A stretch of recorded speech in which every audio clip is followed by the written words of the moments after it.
나는 하나님을 예배하는 예배자입니다. 오늘부터 대강절이 시작이 됩니다. 대강절은 영어로 에드벤트라고 합니다. 이 뜻은 에드벤투스라는 라틴어에서 이렇게 나왔는데요. 그 뜻이 뭐냐면 온다, 도착한다, 이런 의미를 갖고 있습니다. 그럼 과연 무엇이 온다는 말인가? 바로 주님이 이 땅에 오신다는 그러한 의미이죠. 그래서 대강절은 성탄절 전 4주 동안 지키는 그러한 절기입니다. 주님의 오심, 또 주님의 다시 오심, 즉 재림을 기다린다는 의미에서 대림절 또는 대강절이라고도 그렇게 이야기합니다. 이 대강절 때 사용하는 예전색은 기다림을 뜻하는 보라색입니다. 그래서 제가 오늘 보라색 넥타이를 그래서 일부러 메고 왔습니다. 대강절은 교회 역사를 보면 AD 4세기경부터 그렇게 시작이 되었습니다. 처음에는 사순절처럼 성탄절 전 40일 동안 지켜왔습니다. 그래서 이 대강절을 겨울의 사순절이라고도 이렇게 이야기합니다. 그러다가 AD 9세기경에 지금처럼 4주 동안 지키는 절기가 됩니다. 오늘도 앞에 보면 이렇게 초를 앞에 켜놨잖아요. 대강절이 되면 매주 한 개씩 초를 켜게 됩니다. 그래서 오늘 첫째 주 초를 켰는데, 여러분, 초를 켜는 의미는 어두운 세상을 빛으로 환히 비추는 예수님을 상징하기도 하지만 사실 이 대강절 초는 기다림의 초입니다. 그래서 이 첫 번째 초는 희망을 기다리는 초, 그리고 두 번째, 다음 주에는 두 개를 켜겠죠. 두 번째 초는 평화를 기다리는 초, 세 번째 초는 기쁨을 기다리는 초, 네 번째 초는 사랑을 기다리는 초, 그리고 마지막 성탄절 전날부터 성탄절 하루 내내 키는 그 기다림의 예수님이 오심을 생각하면서 그리스도의 초를 그렇게 키게 됩니다. 여러분, 우리는 살면서 늘 뭔가를 기다리며 살아갑니다. 정류장에서 버스를 기다리죠. 또 커피숍에서 친구를 기다립니다. 전화를 기다리고, 또 직장 다니는 분들은 월급날을 기다리죠. 군인들은 제대하는 날을 손꼽아 기다립니다. 이제 이번 주 목요일 날 수능 시험이 있는데요. 우리 수험생들은 시험날을 기다리겠죠. 그리고 또 합격을 기다릴 것입니다. 우린 이처럼 뭔가를 늘 기다리며 사는데, 여러분, 우리가 정말 기다려야 할, 또 기다려야 할 분이 계십니다. 그분이 누구죠? 예수 그리스도인 줄로 믿습니다. 2000년 전 예수님은 구약의 약속대로 이 땅에 오셨습니다. 그리고 지금도 성령님으로 이곳에 오십니다. 오셔서 우리 아픔을 만져주시고 우리의 필요를 채워주십니다. 그리고 또 주님은 이제 재림주로, 심판주로 오실 것이죠. 때문에 이 대강절은 예수님을 기다리는 절기입니다. 주님의 초림과 또 재림을 기다리는 아주 특별한 절기가 이 대강절입니다. 우리 성도들이 대강절을 지키는 이유도 여기에 있습니다. 우리가 어떻게 성탄을 기다려야 하는가? 또 어떻게 이 대강절을 보내야 하는가? 여러분, 요즘에는 사실 성탄절 분위기가 예전만큼 나지는 않습니다. 다들 일상이 바쁘고 또 분주하고 삶이 힘들잖아요. 특히 올해는 코로나19 때문에 더 성탄이 가리워질 것입니다. 모이지를 못하니까 더 그렇죠. 그런데 여러분, 앞에 밝힌 이 초처럼 2000년 전 유대 땅 베들레헴에 나신 예수님은 어두운 세상에 오셔서 그 세상을 환히 비추신 분이시죠. 때문에 예수님은 희망이십니다. 동일하게 주님의 초림, 또 주님의 재림도 여러분, 우리에게 희망의 사건이 될 줄로 믿습니다. 그래서 이 대강절 기간 동안, 성탄을 기다리는 동안 우리가 뭔가를 소망하고 희망하는 여러분 귀한 시간들이 될 수 있기를 바랍니다. 하나님이 반드시 어둠들을 다 몰아내고 세상을 비춘 비처럼 그리고 우리 인생의 어두움들도 다 거치고 찬란한 영광의 빛으로 만들어 주실 줄로 믿습니다. 2000년 전 이스라엘 당시에는 참으로 비참하고 어두운 때였습니다. 아무리 주위를 둘러봐도 희망은 보이지 않았습니다. 정치적으로 이스라엘은 당시 강대국이었던 로마의 속국이었죠. 주권이 없는 그런 상태였습니다. 그러면서 많은 사람들은 이런 생각을 했어요. 우리가 당하고만 있을 수 있냐? 우리도 무력으로 저들을 대하자. 그래서 소위 열심당원이라는 사람들이 있었습니다. 예수님의 제자 중에도 있었죠. 가룟 유다나 또 셀로 시몬 같은 경우가 그에 해당됐습니다. 근데 또 한편에서는 아니다. 우리가 힘이 없는데 저들과 함께 우리가 타협하자 하는 마음으로 당시에 정권을 잡은 헤롯 당원들이 있었죠. 또 이에 못지않게 로마와는 상관없는 더 신앙으로 율법으로 우리가 더 견고해져야 된다 했던 사람들이 종교 지도자들입니다. 이것저것 다 싫다. 우리는 오로지 거룩과 경건을 우리는 삼아야 된다 하는 마음으로 광야로 들어간 사람들도 있습니다. 그들이 이제 에세네 파파라고 해서 세례 요한이 원래 이제 그 출신이죠. 이처럼 지도자들이 분열과 갈등하는 가운데 모든 이 고통은 고스란히 백성들의 몫이 되었습니다. 나라 안팎을 둘러봐도 평화의 소리는 도무지 없고 다툼과 분열과 또한 억압과 굶주림의 신음소리만 더해갔던 시기입니다. 이런 혼돈의 시기에 누가 오십니까? 기다리고 기다리던 메시아, 바로 하나님의 아들 예수님이 오신 것입니다. 때문에 예수님의 탄생은 고통과 절망과 한숨밖에 없는 그 시대 가운데 희망과 평화와 기쁨과 사랑을 우리에게 주신 하나님의 놀라운 기적의 사건이었는 줄로 믿습니다. 그러한 의미에서 우리가 이 대강절을 보낼 때 우리도 이 앞에 지금 타고 있는 또 환히 비치고 있는 초처럼 주님이 주시는 희망과 평화, 기쁨과 사랑으로 충만해지는 그러한 대강절이 될 수 있기를 바랍니다. 오늘 첫 번째 시간으로 기다리는 성탄, 희망의 성탄이라는 제목으로 함께 말씀을 보려고 합니다.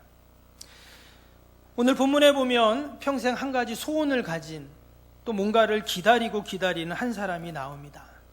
이 사람은 노인이었고요. 이름은 시므온이라는 사람입니다. 유대 사회에서 시므온이라는 이름은 아주 흔한 이름입니다. 우리로 치면 김씨 이런 이름이에요. 그런데 어떤 주석가는 이 시므온이 당시에 산헤드린 공의의 의장이었던 가말리엘이라는 사람의 아버지다 이렇게도 이제 이야기를 합니다. 그 말은 덕망이 있고 유력한 집안의 사람이었을 것이다 이런 말이죠. 그것을 우리가 짐작할 수 있는 게 오늘 25절에 나옵니다. 25절 다시 한번 보시면 예루살렘에 시므온이라는 사람이 있으니 이 사람은 의롭고 경건하여 이스라엘의 위로를 기다리는 자라. 성령이 그 위에 계시더라. 이 지금 시므온을 뭐라고 말했냐면 의롭고 경건하다 이렇게 지금 말을 하고 있습니다. 이어서 26절에는 뭐라고 합니까? 그에게 근데 한 가지 소원이 있었는데 그 소원이 뭐였냐면 그가 주의 그리스도를 보기 전에는 죽지 아니하리라 하는 성령의 지시를 받았더니, 그에게 한 가지 소원이 있는데 근데 그 소원은 인간적인 욕심의 소원이 아니라 성령님이 주신 그런 소원이었어요. 그게 뭐냐면 내가 그리스도를 보기 전에는, 메시아를 보기 전에는 죽을 수 없다는 거예요. 여러분, 사람마다 죽기 전에 꼭 이루고 싶은 소원이 있기 마련인데, 여러분 지금 나에게는 어떤 소원이 있습니까? 우리는 무엇을 희망하고 지금 기다리고 있는가? 우리가 다시 한번 이 말씀을 통해서 돌아보길 원합니다. 여러분, 분명한 것은 우리 성도들은 이 땅에 희망이 없고 여러분 저 하나님의 나라에 희망을 두는 자들인 줄로 믿습니다. 끊임없이 이 땅에 우리가 소원을 두고 바라고 원하면 결국 저 하늘에 귀하고 값지고 더 크고 우리를 위해서 예비하신 그 하나님의 선물은 우리가 받을 수가 없는 것이죠. 그런데 오늘 나오는 이 성경의 사람 시므온은 의롭고 경건했던, 이 땅이 아닌 저 하나님의 나라에 희망을 갖고 소망을 갖는 그런 자라고 기록을 하고 있습니다. 그 말씀이 바로 오늘 이스라엘의 위로를 기다리는 자라는 말 속에서 오늘 25절에 보니까 잘 나와 있습니다. 위로라고 하면 누군가 내가 힘들 때 옆에서 나에게 힘을 주는 사람이, 그런 게 위로잖아요. 그런데 그는 이 위로를 기다리는데 이 위로는 세상의 위로가 아니죠. 하늘로부터 내려오는 하나님이 주시는 그러한 위로를 기다리는 자였다 하는 것입니다. 이 말씀을 조금 더 풀면 이사야 선지자가 700년 전에 장차 이 땅에 메시아가 올 것을 예언을 했죠. 당시에는 하나님께서 선지자들을 통해서 하나님의 말씀을 계시했습니다. 그리고 말라기까지 무려 300년 동안 계속 선지자들을 보내셔서 하늘의 위로를 전달해 주셨습니다. 그런데 말라기가 죽고 이제 구약이 끝나잖아요. 그리고는 신약이 시작될 동안 400년 동안 아무런 하나님의 말씀 계시가 없습니다. 그래서 이것을 이제 영적 암흑기다 이렇게 이제 이야기하는데요. 근데 400년 동안 하나님의 말씀이 계시가 없으니까 그들이 도무지 하나님의 말씀을 들을 수가 없죠. 그런데 오늘 이 성경에 나오는 시므온, 무려 400년 동안 영적인 암흑의 시대를 지나서 간절히 하나님의 위로인 메시아를 기다리고 희망하는 이 시므온이라는 사람이 딱 나타난 거예요. 그것을 오늘 26절에는 뭐라고 했다고요? 내가 그리스도를 보기 전에는, 메시아를 만나기 전에는, 하나님의 위로를 받기 전에는 죽을 수 없다 하는 겁니다. 이것이 바로 시므온이 살아가는 이유이고 존재 목적이었습니다. 그런데 어느 날 그 시므온이 기다리고 소망하는 그 일이 이루어진 것이죠. 바로 그 하늘의 위로, 그 그리스도를 만나는 그런 은혜를 경험하게 된 것입니다. 유대인 율법에 보면 아이를 낳으면 남자아이는 40일이 되면 성전에 가서 번제와 속죄제를 드리게 되어 있습니다. 여자아이는 80일. 그런데 오늘 마리아와 요셉이 그 아기 예수님을 안고 성전에 온 것입니다. 근데 오늘 시므온이 어땠어요? 그 아기 예수님을 딱 보는 순간 말 그대로 그냥 갓난 애기이잖아요. 율법대로 관례대로 하나님 앞에 나와서 그렇게 제사를 지내려고 하는데 그 아기를 보는 순간 바로 하나님의 위로라는 것을 깨달은 것입니다. 바로 그리스도 메시아다 깨달은 거예요. 그리고는 그 아기를 안고 하나님을 찬양하는 그런 내용이 오늘 2장에 쭉 기록이 되어 있습니다. 그리고 그 찬양하는 내용이 29절에서 32절까지 나왔죠. 다시 한번 보시면 이것은 찬양이기도 하고 기도이기도 합니다. 주제여 이제는 말씀하신 대로 종을 평안히 놓아 주시는도다. 죽어도 여한이 없다는 거죠. 내 눈이 주의 구원을 보았사오니 이는 만민 앞에 예비하신 것이요 이방을 비추는 빛이요 주의 백성 이스라엘의 영광이니이다. 여러분, 시므온의 이 찬양을 보면 예수님이 어떤 분이시고 장차 어떤 일을 하실 분이고 왜 우리의 위로가 되시는가를 분명하게 기록하고 있습니다. 바라기는 저와 여러분이 이 시대에 시므온이 되어서 우리도 그 예수님을 만나고 또 예수님을 만나 안고 감격하면서 여러분 하나님을 찬양하는 저와 여러분이 될 수 있기를 축복합니다. 그러기 위해서 우리는 예수님이 진정 우리 인생의 위로자이심을 믿어야 합니다. 우리 25절 다시 한번 봅니다. 25절 다시 보시면 예수님은 어떤 분이시냐면 이스라엘의 위로라고 나왔어요. 시몬이 지금 이스라엘의 위로를 기다리는 자라고 했는데 그 이스라엘의 위로가 바로 예수님이시죠. 여러분, 누구에게나 위로가 필요합니다. 지금의 시대는 더욱더 위로가 필요한 시대이죠. 그러나 세상의 위로가 아닌 하늘의 위로, 하나님의 위로가 너무나 필요한 그러한 시대입니다. 오늘 구약에, 오늘 이 성경에 나오는 이스라엘은요, 구약의 이스라엘 백성들이 바벨론에게 멸망해서 포로로 끌려가죠.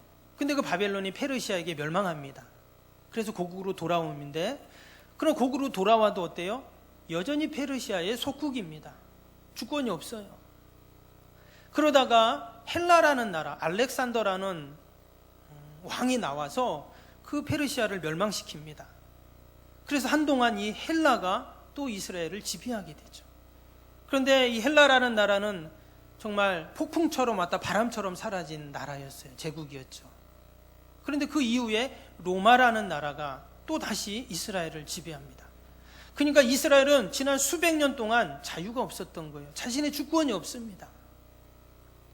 그런 가운데 백성들의 희망은 뭐냐? 성경을 보니까 하나님께서 다윗의 자손을 통해 그리스도 메시아를 보내주겠다는 거예요. 그게 이스라엘의 위로였어요. 그들이 붙잡을 수 있는 그 한 줄기 딱 희망이 뭐냐? 바로 다윗의 자손을 통해서 오실 구세주 메시아, 그분이 우리에게 자유를 주고 단 하루라도 자유롭게 살 수 있는 날을 주실 것이다 라는 그런 희망과 믿음을 갖고 그들은 살았던 것입니다. 그래서 어떤 사람들은 로마의 항쟁해 보기도 하고, 또 그 로마 권력과 또 좋은 관계를 유지해 보기도 하고, 또 어떤 사람들은 아예 속세를 벗어나서 광야로 들어가기도 하고 그랬던 것이죠. 그러나 거기에는 아무런 해답이 없었습니다. 오직 하늘의 위로, 하나님이 보내주시겠다고 하신 그 구세주를 만나야, 예수님을 만나야 진정한 자유가 있는 것이죠. 그런데 이 시몬은 바로 그러한 믿음과 소망으로 일평생을 살았던 분이십니다. 하늘의 위로 외에는 나는 살 수 없다. 그런 애통함과 간절함을 갖고 그는 늘 성전에 와서 기도하고 하나님 앞에 예배하고 그 메시아를 기다렸던 것입니다. 하나님께서는 그러한 시몬에게 가장 먼저 하나님의 위로를 허락해 주셨는 줄로 믿습니다. 그럼 지금 어떤 위로가 나에게 필요합니까? 여러분, 세상의 위로는 잠시 잠깐의 위로일 수밖에 없습니다. 여러분, 돈이 나의 위로가 될 수도 있어요. 건강이 나의 위로가 될 수도 있습니다. 부모와 자식이, 아니면 세상의 어떤 권력이 나에게 때로 위로가 됩니다. 그러나 그 위로는 잠시 잠깐의 위로죠. 그 위로를 붙잡으면 결국은 그 위로 뒤에 따라오는 낙심이 있습니다. 그러나 하늘의 위로, 시몬이 그 의롭고 경건했던 덕망이 있는 그 시몬 할아버지가 일평생 바라보고 소망했던 그 이스라엘의 위로, 결국 그는 예수님을 만났어요. 그 위로를 경험했던 것이죠. 그리고는 그가 찬양하고 기도했던 것처럼 이제는 종을 놓아주시는군요. 죽어도 여한이 없습니다. 이런 고백을 하게 되는 것입니다. 예전에 교회 집사님이 계셨는데, 이 집사님은 매주 월요일만 되면 하는 일이 있어요. 뭐냐면 그 시내에 가셔서 로또 복권을 몇 장을 사십니다.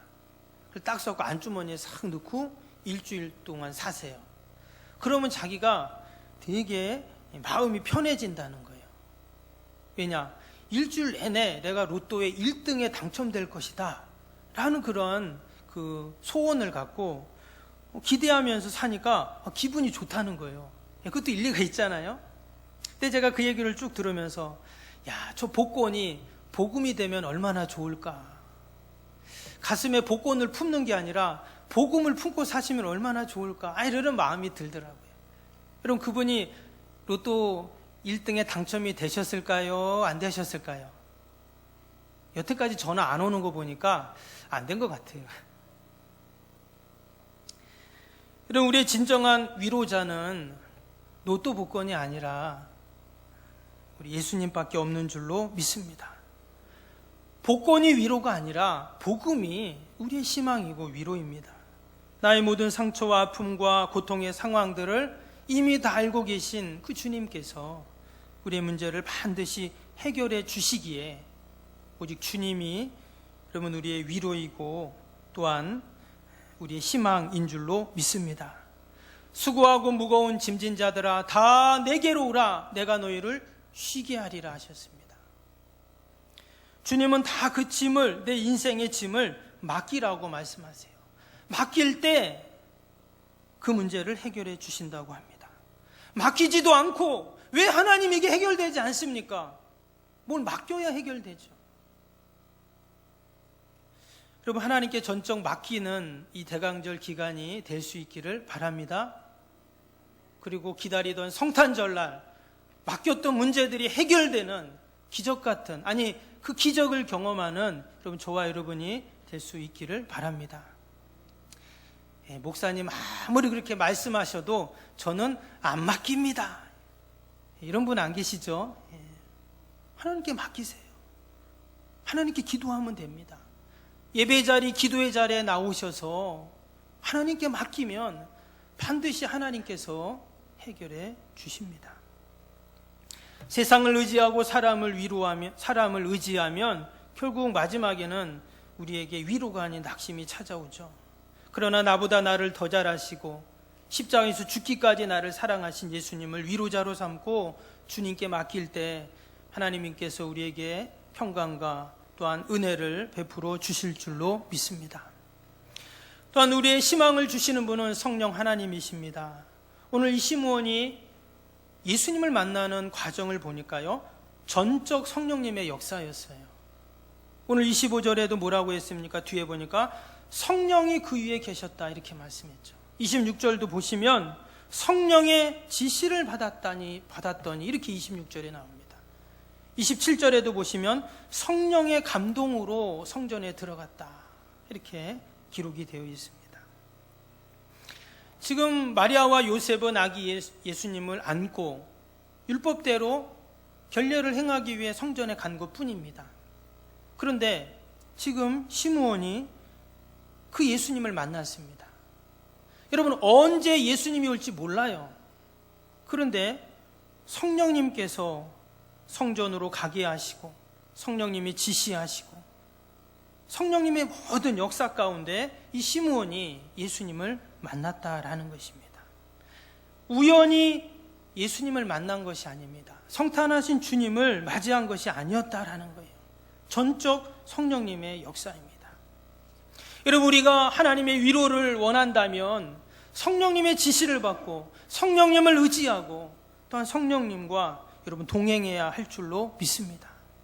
성령님은 지금도 말할 수 없는 탄식으로 우리를 위하여 친히 간구하십니다. 내 말을 좀 들어. 내가 좀 지시하는 대로 좀 해. 내가 좀 인도하는 대로 좀 가. 계속 성령님이 우리에게 이렇게 말씀을 하세요. 그런데 내가 귀를 닫아버리면 어떨까요? 전혀 성령님 소리는 안 들리죠. 여러분 성령님의 그 음성은 내가 들으려고 하지 않으면 절대 안 들리게 되어 있습니다. 하나님의 음성을 목사님 하나님의 음성을 듣는다고 하는데 저는 잘 안 들리는데요. 여러분 하나님의 음성은 내가 들으려고 해야 들리지 안 들으려고 하면 안 들리는 겁니다. 혹시 또 오해하는 분이 계실지 모르겠는데 그럼 우리 목사님 무슨 직통 계시를 받나? 여러분 직통 계시 좋아하면 안 됩니다. 되게 이단들이 직통 계시 받잖아요. 이 시간 목사님 말씀을 통해서 설교자를 통해서 아니면 내가 성경을 읽다가 또는 기도하다가 하나님 우리에게 말씀하시거든요. 아니면 온 자연 만물을 통해서도 하나님은 말씀하실 수 있잖아요. 성경에 보니까 노새를 나귀를 통해서도 하나님은 말씀하셨어요. 내가 이 돌들을 들어서 하나님의 일을 하겠다고 하셨습니다. 하나님은 어떤 방법을 통해서도 우리에게 말씀하시는데 성령님 끊임없이 우리에게 말씀하실 때 우리가 그 음성을 들으면 또 그 지시대로 인도하심대로 따라가면 여러분 우리가 예수님을 만나게 될 줄로 믿습니다. 하늘의 위로를 경험하게 되는 것이죠. 시므온은 누구보다 성령님의 인도하심을 따라가는 자였습니다. 그래서 그는 이처럼 예수님을 만날 수가 있었죠. 성령님의 인도하심대로 예수님을 만난 시몬이 이후로 어떻게 했습니까? 이어지는 말씀에 보니까 그는 감격하면서 그 아기 예수님을 가슴에 품고 하나님을 찬양하게 됩니다. 이전에 그가 하나님을 늘 찬양했을 것입니다. 성전에 있었으니까. 그러나 이전 찬양과는 비교할 수 없는 찬양을 올려드립니다. 왜? 예수님을 만났잖아요. 하늘의 위로를 경험했잖아요. 감격해서 지금 하나님을 찬양하고 또 찬양하고 있습니다. 죽어도 이제 나는 여한이 없습니다 라고 말할 정도로 하나님 앞에 감사하며 찬양을 올려드리고 있습니다. 그는 남은 모든 그의 기력을 다해서 감사하며 기뻐하며 하나님을 찬양했을 것입니다. 우리가 이 대강절을 맞이하면서 우리도 2000년 전 그 성전에서 아기 예수님을 안고 감격했던 시몬처럼 우리도 성탄의 주님을 기다리는 이 귀한 계절, 이 대강절 동안 더 기쁨으로 찬양하고 감사로 예배하는 저와 여러분이 될 수 있기를 바랍니다. 미국의 남북전쟁 당시에 있었던 하나의 일화입니다. 남북전쟁이 심한 그때에 한 번은 그 링컨 대통령이 전쟁터에 나갔답니다. 전투에 참여하고 있는 군인들, 또 장군들을 위로하기 위해 전장에 나갔는데요. 마침 그 전투에서 큰 부상을 입은 한 병사가 이제 죽음을 앞에 두고 있었습니다. 이 대통령은 너무나 가슴이 아파서, 마음이 아파서 그 부상당한 병사 옆에, 침상의 옆에서 아무것도 해줄 수 있는 게 없잖아요.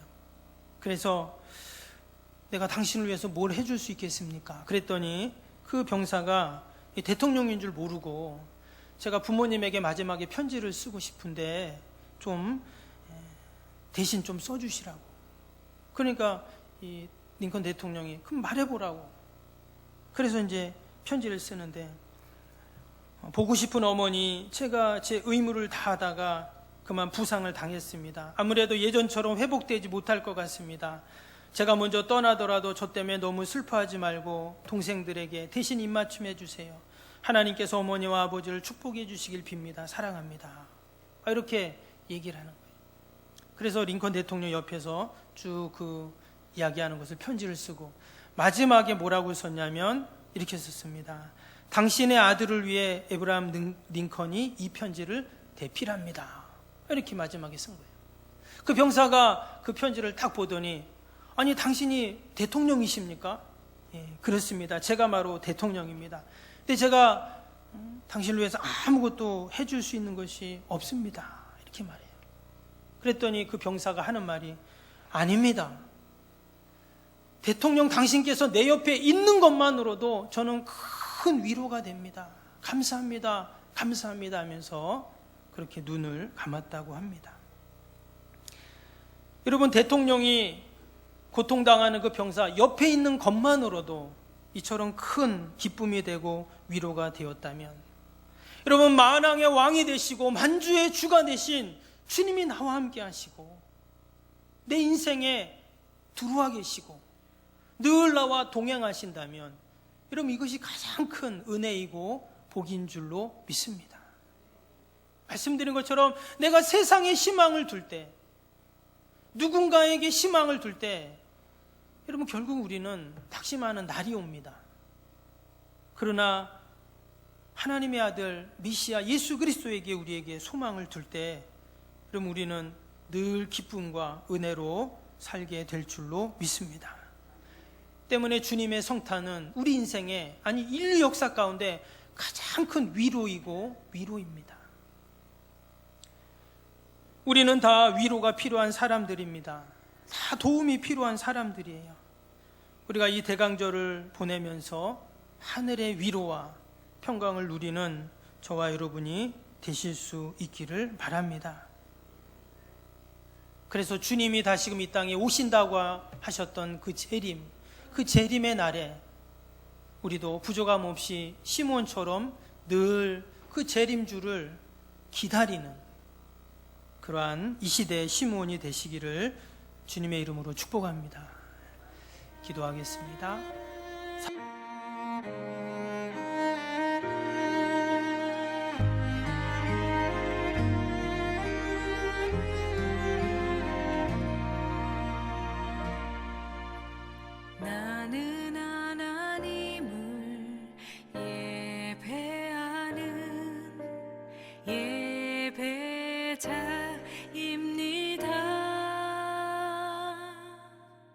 내가 서 있는 곳 어디서나 하나님을 예배합니다.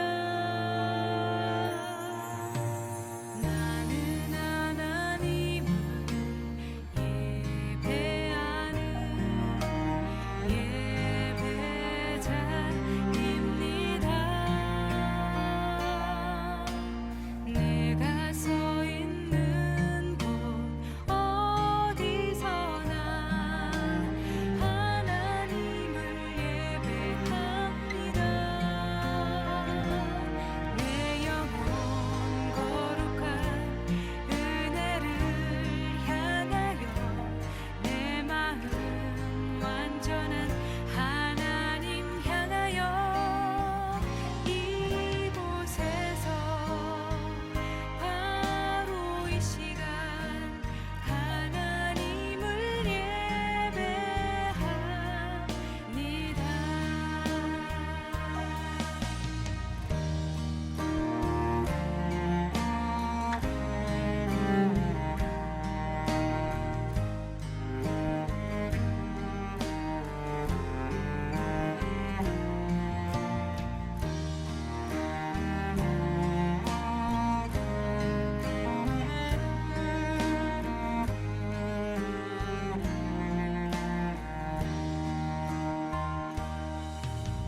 나는 하나님을 예배하는 예배자입니다. 내가 서 있는 곳 어디서나 하나님을 예배합니다.